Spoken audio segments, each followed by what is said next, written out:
Subscribe করুন।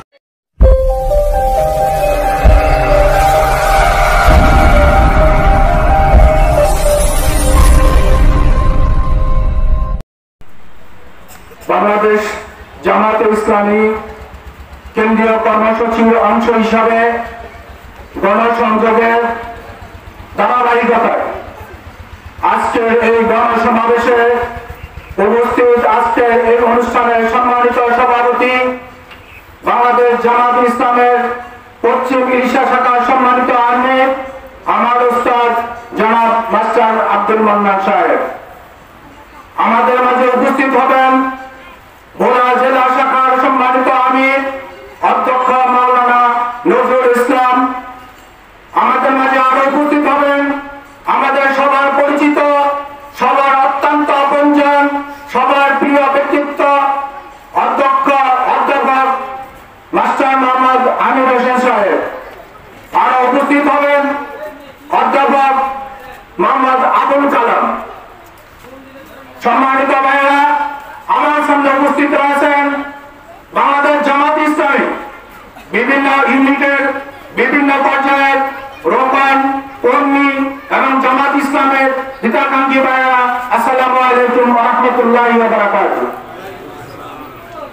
সত্যি আজকে আমাদের জন্য একটি আনন্দের বিষয়, একটি আনন্দের দিন যে বাংলাদেশ জামায়াতে ইসলাম দীর্ঘদিন পর্যন্ত স্বৈরশাসনের জাতীয়তাদলে থেকে বাংলাদেশ পুলিশ বাহিনীর নির্যাতন সহ্য করে দীর্ঘদিন পর্যন্ত তারা ধীরে ধীরে তাদের সংগঠনকে আজকে এই পর্যন্ত দাঁড় করতে পেরেছে।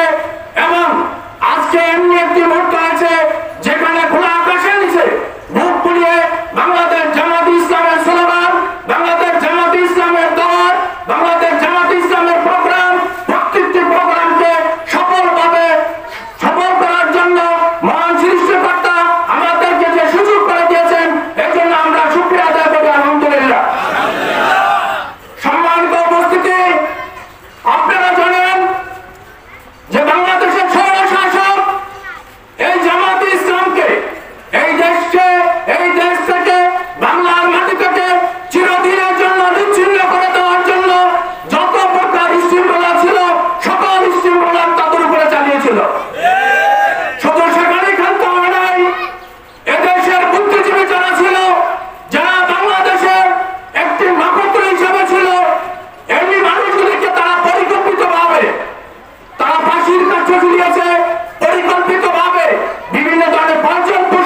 মিছিল মিটিং প্রোগ্রামে যাওয়া যাবে না, তাহলে গ্রেফতার করা হবে। প্রিয় ভাইরা, আমাদের এরকম দুর্বল ইমান ছিল, কিন্তু আজকে যারা আমরা দুর্বল প্রকৃতির মানুষ, কিন্তু তারাও ঘরে বসে থাকার মতো আর কোনো সময় নেই। এখনই আমাদের মাঠে ময়দানে ঝাঁপিয়ে পড়ার সময় এসেছে। এই সময়টাকে কাজে লাগিয়ে আমরা দুর্বল আন্দোলন গড়ে তুলব।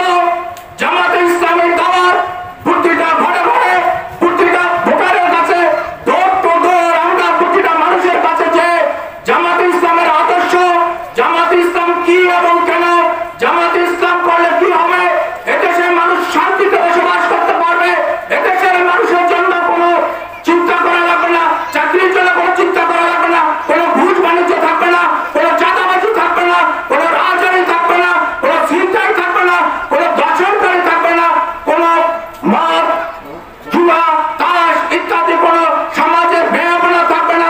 এটাই হলো জামাতে ইসলামের দাওয়াতি কাজ।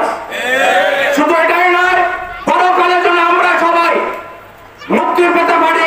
এজন্য আমরা এই বাংলার জমিতে ইসলামকে একটি আদর্শ রাষ্ট্র হিসাবে, ইসলামী রাষ্ট্র হিসাবে